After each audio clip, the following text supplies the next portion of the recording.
Al Matavao. You know, have you watched some of his fights, and what is your assessment of him? Um, I think he's a guy. He likes to stick and move, and he seems like he's very explosive too. He doesn't just stand there. So I think I got to be very careful, especially when with him. I got to be very careful when I'm walking in and make sure I don't leave any openings because I feel like he's gonna be able to exploit that if I do. So I definitely got to watch out for that. But my plan is, I mean, it's definitely the same as it's the same as all the other ones. Walk him down, figure him out, and then pick him up. I mean, pick him apart. Is there a different mentality for you going into the Contender Series compared to all your other fights? Yeah, I would say so because this time I'll be fighting in front of Dana White, and this is basically my resume for me to show him why I deserve to be in there. So when I go in there, I mean, I'm definitely gonna try to finish him, or definitely gonna finish him. But I'm gonna take my time to give him a good look on everything. I mean, like basically everything I can do in there. So, I mean, I definitely don't plan on taking it easy on him, but for sure, going in there to show them why I need to be in there.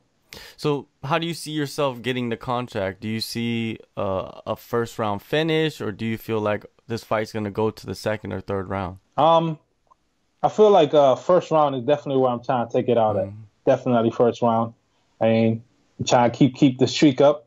First round finishes under 2 minutes. Well, actually, maybe I'll keep it in there a little bit longer, just to get them to see a little bit more of the show. But it almost seems like you might not even need to do that, right? Because Dana White, he likes those quick finishes, right? He loves it. Oh yeah, man.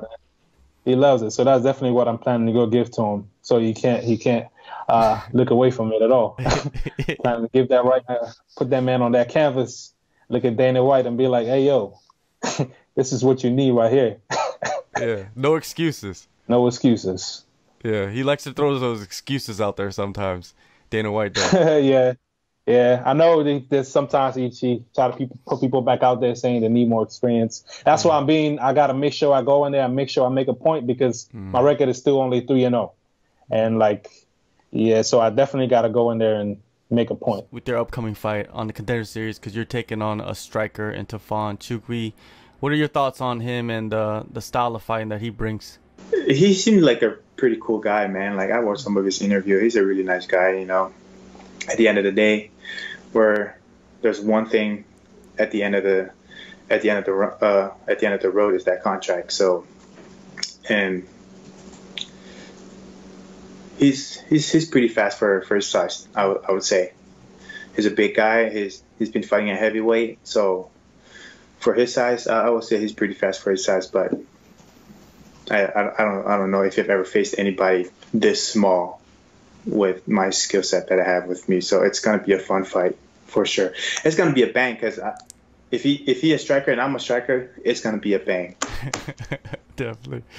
Yeah, this is a fun. Yeah, I already know, man. I already know. I've seen you guys both fight before, and yeah, it's gonna be a fun fight. It's gonna be one of those fights I think that people are gonna remember when this whole season is over. They're gonna be like, yeah, Al and Tafon, they put it in work in this fight.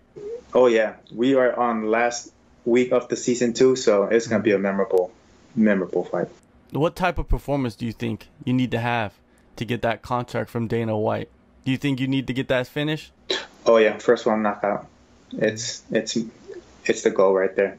First round knockout. If not, it's gonna be a banger. I'm gonna show Dana White that I have the skill set. I belong in the UFC for sure.